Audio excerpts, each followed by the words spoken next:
질문을 먼저 하나 하겠습니다. 우리 성도님들에게 있어서 지키고 싶은 어떤 소중한 것, 그것이 있다면 그것이 과연 무엇일까요?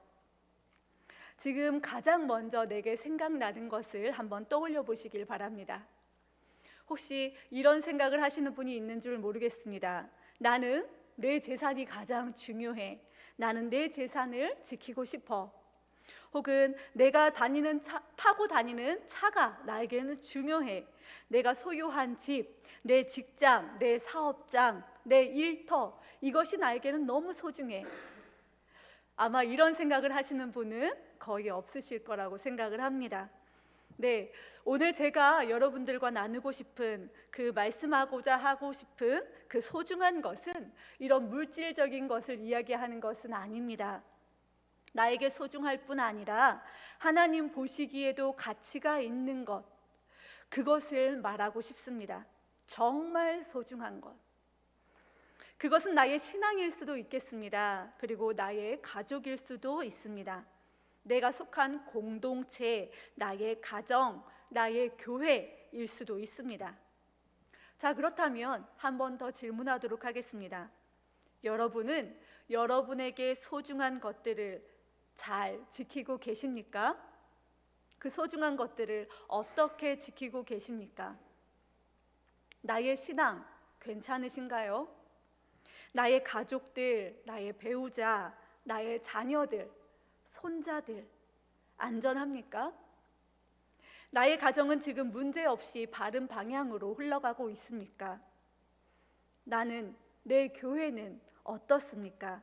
나는 교회를 소중히 여기고 있습니까? 우리의 소중한 것을 빼앗으려고 호시탐탐 기회를 노리고 있는 사탄으로부터, 우리의 소중한 것을 무너뜨리려고 하는 세상의 공격으로부터 우리는 어떻게 소중한 것을 지킬 수 있을까요? 이 시간에 그 방법을 함께 생각해 보기를 원합니다. 오늘 우리가 함께 살펴볼 이 본문의 말씀은 모세의 출생에 관한 기록입니다. 우리에게 아주 친근한 말씀이죠. 오늘 본문이 그만큼 우리에게 익숙한 본문이다 보니 새로울 것이 없는 식상한 말씀이 되면 어떡할까라는 염려가 저에게 있었습니다. 하지만 이 시간에 제가 아니라 하나님께서 우리 각자에게 말씀으로 힘을 더하여 주시고 우리의 마음을 새롭게 하실 거라는 확신을 가지고 주님의 도움을 간구하며 이 자리에 섰습니다. 소중한 아들을 갈대 상자에 담아서 나일강에 띄울 수밖에 없었던 여인과 그 여인의 믿음을 통해서 큰 일을 이루신 우리 하나님을 기억하면서 오늘 말씀이 우리 모두에게 큰 도전이 되기를 원합니다. 오늘 우리가 이 본문을 이해하려면 먼저 1장에 나오는 이스라엘의 어려운 현실을 우리가 알고 있어야 합니다. 요셉을 모르는 왕이 애굽을 다스리기 시작했습니다. 그 왕은 이스라엘이 번성하는 것을 두려워했습니다. 그래서 이런 명령을 내립니다. 출애굽기 1장 22절을 봅니다. 아들이 태어나거든 너희는 그를 나일강에 던지고 딸이거든 살려두라. 애굽의 왕 바로는 이스라엘이 번성하는 것을 막기 위해서 이스라엘의 남자아이가 태어나면 모두 다 나일강에 던져 죽이라 명령합니다. 이제 이스라엘 백성들을 아들을 낳게 되면 그 아들을 나일강에 던질 수밖에 없는 그런 처지가 되었습니다. 이런 상황에서 레위 지파에 속한 한 부부가 등장합니다. 이 부부의 이름은 오늘 우리가 읽은 본문에는 나오지 않습니다. 하지만 다른 구절을 참고하자면 남편의 이름은 아브람이고 아내의 이름은 요게벳입니다. 아브람과 요게벳은 등장과 동시에 큰 위기를 맞이합니다. 요게벳이 임신을 한 것입니다. 요게벳은 이미 2아이를 낳았는데요, 그때는 왕의 명령이 떨어지기 전이라서 괜찮았습니다. 그런데 지금은 왕이 낳는 아들을 죽이라 라는 그 명령을 내린 이후에 임신한 것입니다. 이 부부가 임신한 것을 처음 알았을 때에 어떤 생각이 들었을까요? 지금처럼 병원에 가서 내 뱃속에 있는 아이의 성별을 알고 싶습니다, 미리 알 수 있는 것이 아니었습니다. 아이가 태어나기 전까지 아마 조마조마했을 것입니다. 아들이 태어난다면 우리가 어떻게 해야 할까? 복잡한 마음으로 고민했을 것입니다. 그리고 이런 엄마의 마음을 아는지 모르는지 아기는 뱃속에서 무럭무럭 자랐고 때가 되어 세상에 나왔습니다. 태어난 아기는 아들이었습니다. 어떻게 해야 될까요? 어떻게 하면 좋을까요? 걱정이 현실이 되었습니다. 아기를 포기하느냐, 아니면 목숨을 걸고 왕의 명령을 어기면서 아기를 지키느냐. 이 부부는 이해할 수도 없고 감당하기도 어려운 현실을 직면하고 있습니다. 태어난 아기를 죽여야만 하는 이 암담한 현실 앞에서 부모로서 어떻게 해야 하는 것일까요? 만약에 왕의 명령을 어기고 아들을 키우다가 발각이 되면 지금보다 더 큰 어려움에 빠지게 될 것입니다. 성도 여러분, 살면서 어려운 일을 만나는 것, 오늘 이 본문에 나오는 이 부부만의 이야기일까요? 상황은 다르지만 오늘을 살아가는 우리에게도 어려운 현실이 있습니다. 살아가면서 이해할 수 없는 힘든 일을 겪기도 하고 감당하기 어려운 심각한 문제에 우리가 부딪히기도 합니다. 우리는 믿는 사람입니다. 그렇기 때문에 우리에게 소망이 있습니다. 그래서 어려운 현실 속에서도 기뻐할 수 있죠. 주님으로 말미암아 감사할 수 있습니다. 약속된 천국을 바라보면서 어떤 환경에서도 평안을 누릴 수 있습니다. 하지만 그렇다 하더라도 우리에게 어려운 현실이 없어지는 것은 아닙니다. 주님의 은혜로 우리가 닥친 어려움을 이길 수 있고 견딜 수 있고, 그렇지만 우리에게 어려움이 면제되는 것은 아닙니다. 우리는 여러 가지 문제들을, 어려움들을 직면해야 하는 그런 세상에 살고 있습니다. 이런 세상에서 우리는 어떻게 해야 우리의 소중한 것을 지킬 수 있을까요?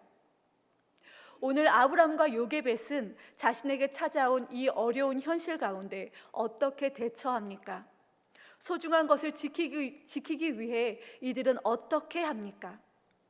그들은 왕의 명령을 거역합니다. 아들을 숨깁니다. 하나님이 주신 생명을 포기하지 않습니다. 소중한 것을 지키기 위해 현실에 맞서기로 합니다. 우리는 여기에서 소중한 것을 지키는 첫 번째 방법을 생각할 수 있습니다. 소중한 것을 지키려면 어떻게 해야 될까요? 첫 번째, 현실에 맞서야 합니다. 아들을 죽이라는 받아들일 수 없는 그 현실에 대하여서 왕의 명령이 가지는 그 무게와 위협적인 그 공격 속에서 이 부부는 소중한 것을 지키기 위해, 아들을 지키기 위해 그와 맞서기로 결정합니다. 이것을 히브리서 11장 23절에서 이렇게 말씀합니다. 우리 다 같이 이 말씀을 한 목소리로 읽겠습니다. 시작. 믿음으로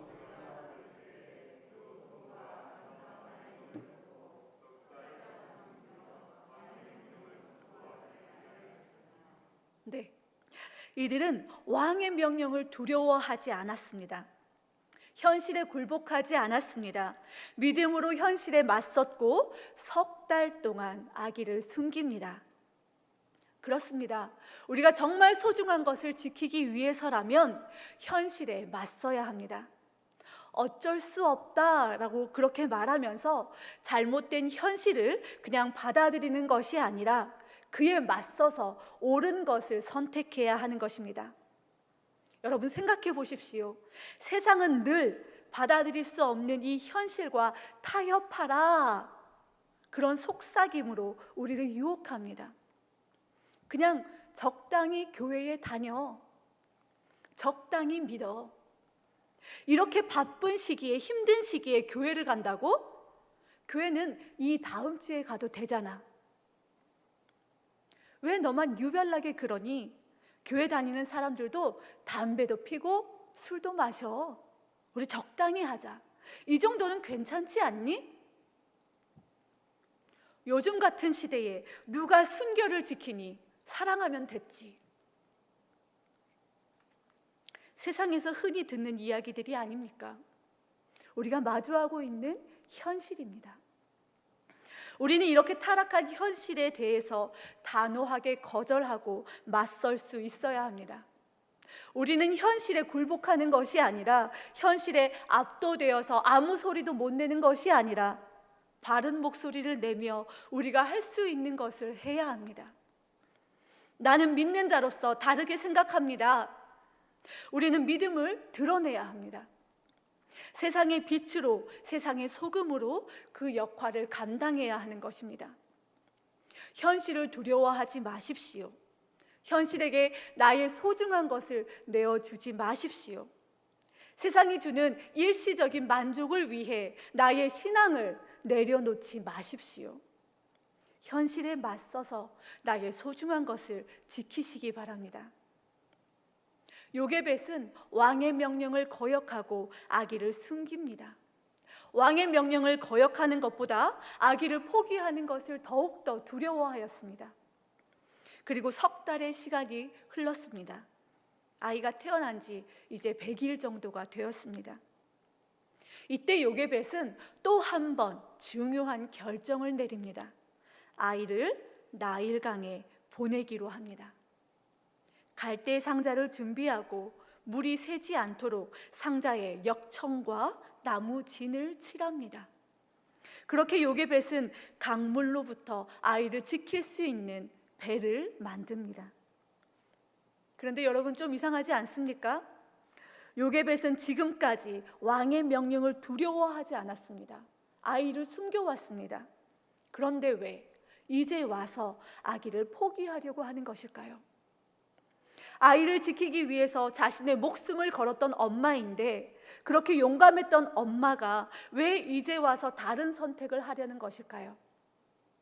3절을 보니 그 이유를 이렇게 말하고 있습니다. 더 숨길 수 없게 되매 그를 위하여 갈대 상자를 가져다가 역청과 나무진을 칠하고 아기를 거기 담아 나일 강가 갈대 사이에 두고. 요게벳은 더 이상 이 아기를 숨기기 어렵다는 것을 알았습니다. 그래서 자신의 한계를 인정하고 자기가 할 수 있는 일을 합니다. 그것이 어떤 일입니까? 갈대 상자를 만드는 것이었습니다. 우리는 여기에서 또 소중한 것을 지키는 두 번째 방법을 생각할 수 있습니다. 소중한 것을 지키려면 어떻게 해야 합니까? 두 번째, 한계를 알아야 합니다. 나의 한계를 알면 내가 해야 할 일이 분명해집니다. 내가 할 수 있는 일이, 그리고 할 수 없는 일이 무엇인지 구별이 되어지는 것입니다. 요게벳은 더 이상 아이를 숨길 수 없음을 알았고, 그래서 갈대 상자를 만듭니다. 사랑하는 여러분, 우리는 아주 가끔씩 내가 다 할 수 있는 것처럼 그렇게 착각할 때가 있습니다. 내 힘으로 원하는 것을 얻고, 내 힘으로 무언가를 쟁취하고, 내 힘으로 내 소중한 것을 지킬 수 있다라고 생각하는 것입니다. 그러나 그것이 마음대로 다 될까요? 그렇지 않습니다. 안 됩니다. 소중한 것을 지킬 수 있는 것은 내가 아닙니다. 우리에게는 한계라는 것이 분명히 있습니다. 오늘 본문에서 우리가 특별히 주목해야 할 단어가 있는데요, 우리 성경에 지금 상자라고 되어 있는 이 단어, 히브리어로 테바라는 단어입니다. 이 테바는 성경의 두 곳에서만 나오는 특별한 단어입니다. 오늘 본문에 나오고 또 창세기 노아의 이야기에서 나옵니다. 노아가 만든 방주가 바로 테바입니다. 노아도 테바를 만들었고, 오늘 요게벳도 테바를 만들었습니다. 출애굽기의 저자는 지금 창세기에 나오는 이 특별한 단어를 다시 사용을 하면서 요게벳이 하는 일을 통해서 노아를 떠올리게 하는 것입니다. 노아가 만든 그 테바, 노아가 만든 그 방주가 우리에게 무엇을 가르쳐주고 있습니까? 하나님을 향한 신뢰입니다. 노아는 하나님을 신뢰함으로 방주, 테바를 만들었습니다. 그리고 그 결과 노아는 하나님의 구원을 경험했습니다. 그리고 그의 소중한 것을 지켰습니다. 지금 요게벳도 그러한 것입니다. 그녀는 하나님을 신뢰하고 있습니다. 태발을 만들었습니다. 하나님의 구원하심을 그렇게 기대하며 하나님의 은혜에 자신의 소중한 아이를 맡기고 있습니다. 우리는 여기에서 소중한 것을 지키는 세 번째 방법을 생각할 수 있습니다. 내 소중한 것 어떻게 지켜야 합니까? 세 번째로 하나님께 맡겨야 합니다. 나는 할 수 없지만 하나님은 하실 수 있습니다. 나는 모르지만 하나님은 다 아십니다. 나는 연약하지만 하나님은 강하십니다. 나는 실수하지만 하나님은 실수하지 않으십니다. 나는 쉽게 변하지만 하나님은 변하지 않으십니다. 그러므로 나의 소중한 것을 지키는 가장 안전한 방법, 그것은 하나님께 맡겨드리는 것입니다. 요게벳은 이제 갈대 상자에 아이를 담습니다. 나일강에 띄웁니다. 그리고 마침 그때에 바로의 딸이 목욕을 하기 위해서 그곳으로 옵니다. 아이가 든 그 상자를 발견합니다. 우연일까요? 운 좋게 이런 일이 생겨났을까요? 아닙니다. 이 모든 것이 하나님의 인도하심입니다. 하나님의 섭리 가운데에 그의 계획 안에서 이 모든 일이 이루어진 것입니다. 바로의 딸은 그 상자를 열고 아이를 봅니다. 상자 속의 아이는 어떻게 하고 있습니까? 6절입니다. 우리 함께 읽겠습니다. 시작. 열고 그 아기를 보니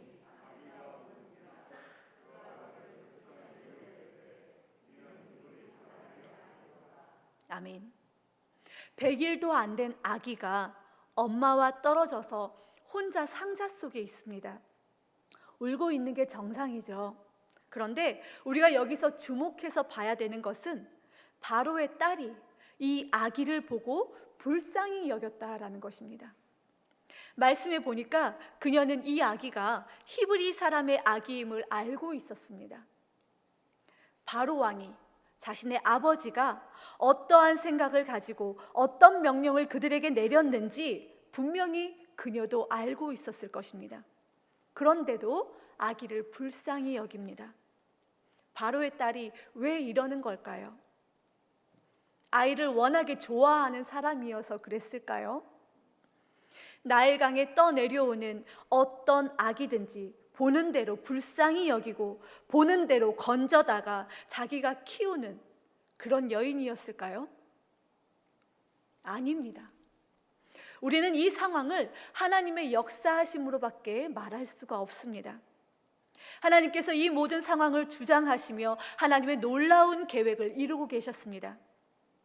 눈에 보이는 엄청난 기적은 아니었지만 하나님은 사람의 마음을 움직이셨습니다. 하나님만이 하시는 일입니다.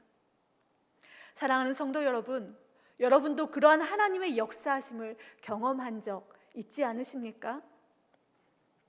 나의 마음을 바꾸시는 하나님, 나의 완악함, 나의 고집을 부수시고 나의 마음이 하나님을 향하도록 이끄시는 하나님, 주님을 바라보도록 우리의 마음을 계속해서 움직이시는 것, 하나님이 하시는 일입니다. 기적입니다. 바로의 딸이 아기를 불쌍히 여기고 있는 이 절묘한 순간에 멀리서 보고 있던 이 아이의 누이가 나타나서 자신이 유모를 소개해 주겠다라고 말합니다.